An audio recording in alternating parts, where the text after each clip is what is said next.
Hi friends, welcome to my channel. ఈరోజైతే టెంపుల్లో పులిహారి ఏ విధంగా తయారు చేస్తారో మా అమ్మ తయారు చేసినట్టుగా తయారు చేసుకుందాం పదండి. ముందుగా రైస్లో హోల్ పెట్టుకొని, పసుపేసి ఉడకపెట్టిన రైస్లో హోల్ పెట్టుకొని కరివేపాకు పెట్టుకొని, అల్లం వేసుకొని, పచ్చిమిర్చి వేసుకొని రైస్ అంతా వాటి మీద మూసుకొని ఒక 2 నిమిషాలు అలా ఉంచి, తర్వాత చింతపండు నానబెట్టుకుని మగ్గు తీసుకున్న దాన్ని స్టవ్ మీద పెట్టి మరగబెట్టుకొని, దాంట్లో బెల్లం వేసుకొని మరగబెట్టుకొని, కాసేపు ఆగాక మరిగిన దాంట్లో కొంచెం ఆయిల్ వేసుకొని దాన్ని బాగా మరగబెట్టుకొని దగ్గరికి అయ్యే వరకు ఉంచుకొని, దగ్గరికి అయిన తర్వాత ఈ విధంగా వస్తుంది. చూడండి ఎలాగా వస్తుందో. అప్పుడు స్టవ్ పై కళాయి పెట్టుకొని తగినంత ఆయిల్ పోసుకొని, పులిహార కాబట్టి కొంచెం ఆయిల్ ఎక్కువగానే పడుతుంది, నేను ఎక్కువగానే వేసుకున్నాను. మనం తయారు చేసుకున్న పోపు దినుసులు ముందుగా జీలకర్ర, పోపులు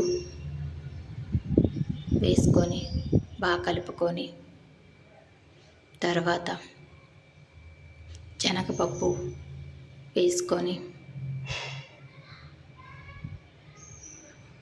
దాన్ని బాగా కలుపుకొని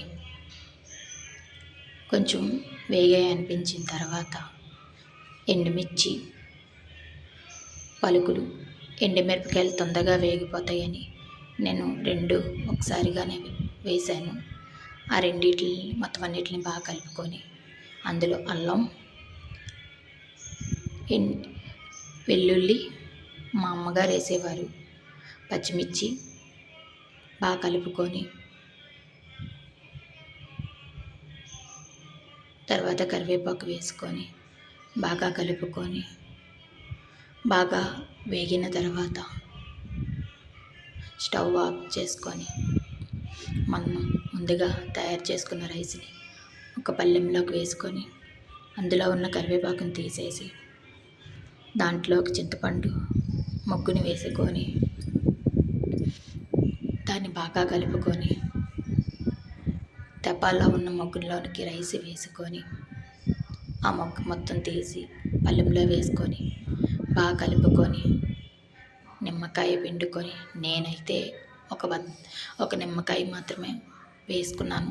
నాకు పులుపు సరిపోతుంది అనిపించింది. మీకు కావాలంటే ఇంకా నిమ్మకాయ కావాలంటే వేసుకోండి. తగినంత ఉప్పు వేసుకొని దాన్ని బాగా